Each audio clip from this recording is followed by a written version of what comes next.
não, pessoal, é assim. Eu digo que é algo um pouco novo, mas muito antigo ao mesmo tempo. É muito antigo porque começou desde Moisés no Monte Sinai. No Monte Sinai, Deus entregou para Moisés a responsabilidade, a missão, estendida ao povo judeu, de transmitir para todos os povos da terra um caminho verdadeiro para servir a Deus. Entregou 7 leis básicas, mas basicamente o judaísmo se aplica a isso também. Só que o povo judeu nunca se ocupou com isso. O Rebbe ele traz isso, porque eles estavam no deserto, lá era só guerras. Os povos que tinham contato eram guerras, eram os moabitas, eram amonitas, enfim, só tinha guerras. Quando eles chegaram em Israel, Moisés quis muito entrar em Israel. Rezou muitas vezes. Eu falei semana passada, se lembra quantas vezes Moisés rezou para entrar em Israel? Se lembra?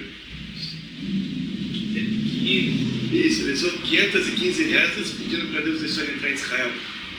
Veit Hanan el Hashem está escrito. Ele suplicou a Deus. Você pega Veit Hanan, suplicou, o valor numérico dá 515. Ele fez 515 rezas. Aí Deus falou para ele, Rav lá, chega, não reza mais. Porque se ele rezasse a reza número 516, Deus ia cancelar o decreto e ia conseguir entrar. Então Deus falou, chega, não reza mais. Por que Moisés quis tanto entrar em Israel? Será que ele queria tomar do leite e mel daquela terra prometida? Será que era isso? Com certeza não era isso que Moisés queria. O que levava ele a entrar? Por que ele quis tanto? Está escrito que ele queria transformar todos os povos que moravam lá em Israel. Eram 31 povos. Trazer esses povos para embaixo das asas protetoras da Shekhinah, da presença divina. Assim está escrito. Dando para eles um caminho verdadeiro para servir a Deus. Tinham muitos povos lá, tinham 31 povos naquela época. É isso que Deus falou para ele, Rav lá, chega. Em hebraico, Rav é muito, não é chega. Mas Deus falou para ele o seguinte, você quer converter os povos? Já tem um povo que você converteu quando você saiu do Egito. Tinha um povo chamado Erev Rav, está escrito lá em Êxodos. Erev Rav, Alá e tal. Erev Rav, eu não sei como é que está traduzido na Torá, como é que traduz, mas o nome de um povo que saiu junto com o povo judeu do Egito. Então, mistura de povos. Pode ser Erev Rav, né? Pode ser mistura de povos. Então Deus falou para ele, na hora que ele quis entrar, Rav lá.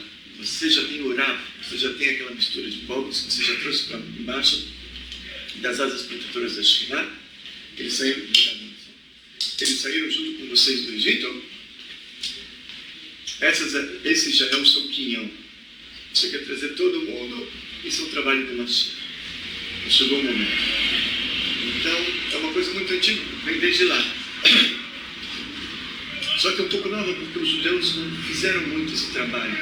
Quando entraram em Israel, no primeiro momento, até que teve um pouco. Porque Josué tinha uma ordem de não deixar nenhum idólatra morando na terra de Israel. Não idólatra. E os povos lá eram todos idólatras. Então, ou ele fazia guerra com esses povos, ou esses povos saíam de Israel, ou eles viravam o que era chamado na época de Ger Toshav, um prosélito cidadão. O prosélito cidadão é um sujeito que, perante o tribunal rabínico, recebeu sobre si guardar as 7 leis de Noé. Eles tornam o prosélito cidadão Ger Toshav. Hoje em dia nós conhecemos isso como filho de Noé, um Ben Noah. E aí ele pode morar em Israel junto com os judeus, participar de tudo. Uma pessoa não judia, mas amiga, companheira, aliado, enfim, faz parte do povo, uma outra denominação, algo assim. E aí teve alguns prosélitos cidadãos, sim. Mas o trabalho nunca foi assim tão extenso e os judeus eles foram exilados na sequência. E durante esses 2000 anos de exílio que a gente está atravessando, os judeus nunca tiveram oportunidade nesse exílio romano de chegar para o romano e falar, meu amigo, para de fazer isso, você está fazendo idolatria, não faça isso. Porque ele era decapitado, né? Romanos, muçulmanos, islâmicos, enfim. Os judeus não tinham essa opção, essa oportunidade. Os livros foram censurados. Hoje em dia a gente tem encontrado várias versões antigas do Talmud, Maimônides, que mostram trechos que foram censurados na Idade Média, pelos romanos, enfim. Mas hoje em dia, não só porque a gente vive numa sociedade onde existe essa liberdade de expressão, de culto, de fé, uma democracia mais aberta, não só por isso o Rebbe incentivou a gente a divulgar esse surgimento, mas principalmente porque a gente está chegando na era messiânica. O Rebbe ele fala que na era messiânica todos os povos, assim está escrito nos livros, todos os povos eles vão vir abraçar a religião verdadeira. Estava falando com Jonas antes, né? Então ele citou aqui Zacarias. Os povos eles vão segurar nas orlas, no tzitzit, na orla da veste de um judeu e falar: me ensina seus caminhos, me ensina os seus preceitos. Onde Isaías fala que para Mashiach, Messias, que todos os povos eles vão fluir atrás do Mashiach, como um rio assim, como rios.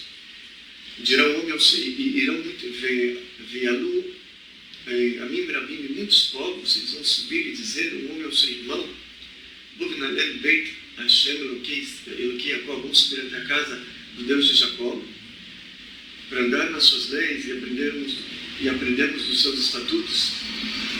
Mitzion Tetzet Torah, porque Mitzion vai ser a Torá e a palavra de Deus de Jerusalém. Então eles vão buscar isso nessa era messiânica, Isaías 2. O próprio Sofônias ele fala isso, de que na era messiânica Deus ele vai fazer com que todos os povos eles vão aprender uma única língua, uma língua pura, para servir a um eterno junto com o povo judeu.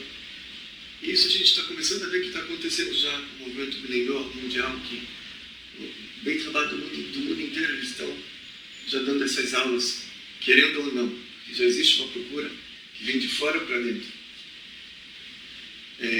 Meu cunhado, ele é bem trabalhado de Seul, Coreia do Sul. Ele outro dia falou com minha esposa que já está dando aula também para mim no lá.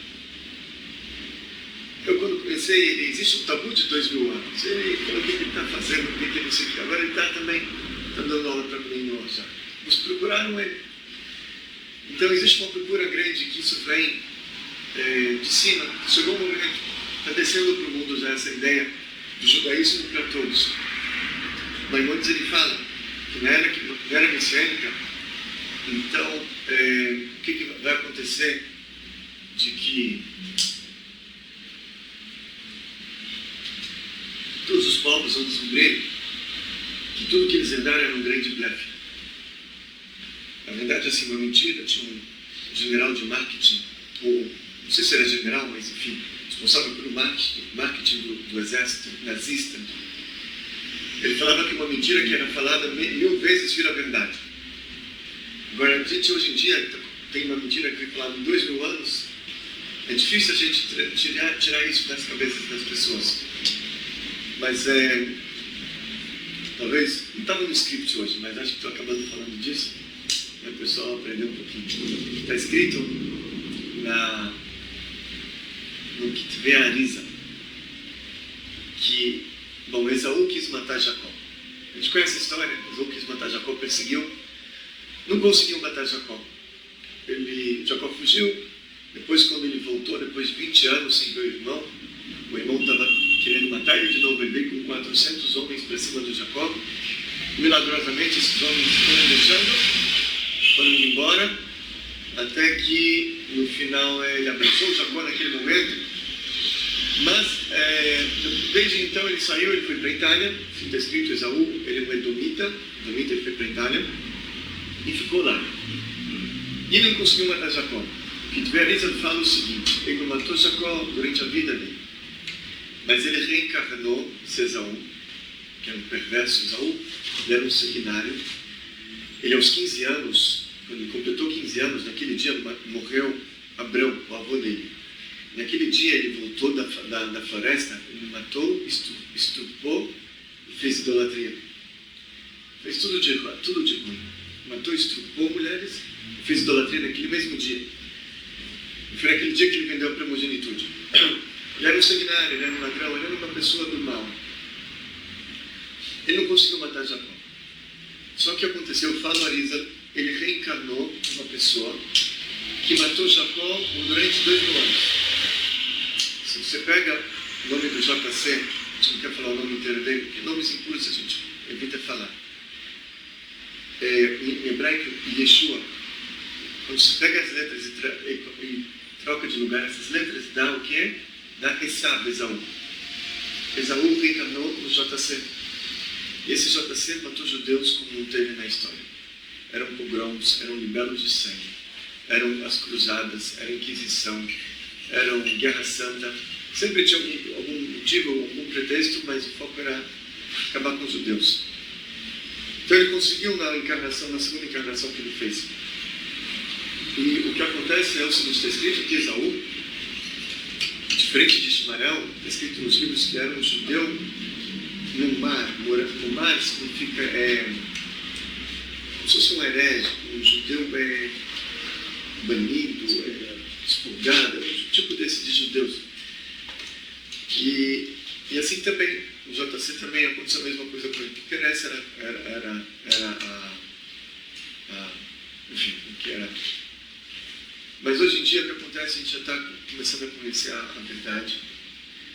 E o Maimônides ele escreve que a gente não entende os caminhos de Deus. Por que Deus fez tudo isso? Por que Deus ele deixou que viessem 2 homens, JC, Maomé, e isso se perdesse e fazer com que bilhões de pessoas no mundo, durante séculos, milênios, fizessem idolatria, se perdessem por aí, se viram um Deus que não é nada. Por que Deus deixou isso acontecer? Maimônides ele fala, a gente não sabe os caminhos, os desígnios do Eterno. Mas uma coisa é certa, fala Maimônides. O conceito do Mashiach, o conceito das mitzvot, já está impregnado nas pessoas no mundo inteiro, nas ilhas mais distantes. No momento que o Mashiach verdadeiro se revelar, você não vai precisar reeducar todo mundo. Você tem que tirar só a crosta externa, só aquela casca externa. Eles já estão prontos. Você precisa só limpar o que tem, lá dentro já tem, eles já conhecem, não precisa reeducar todo mundo. Então isso falou Maimônides. E se a gente está vivendo hoje em dia o início desse processo, a gente tem certeza absoluta que se Deus quiser bem breve, isso vai culminar com a revelação do Mashiach verdadeiro, em breve nos nossos dias. Amém.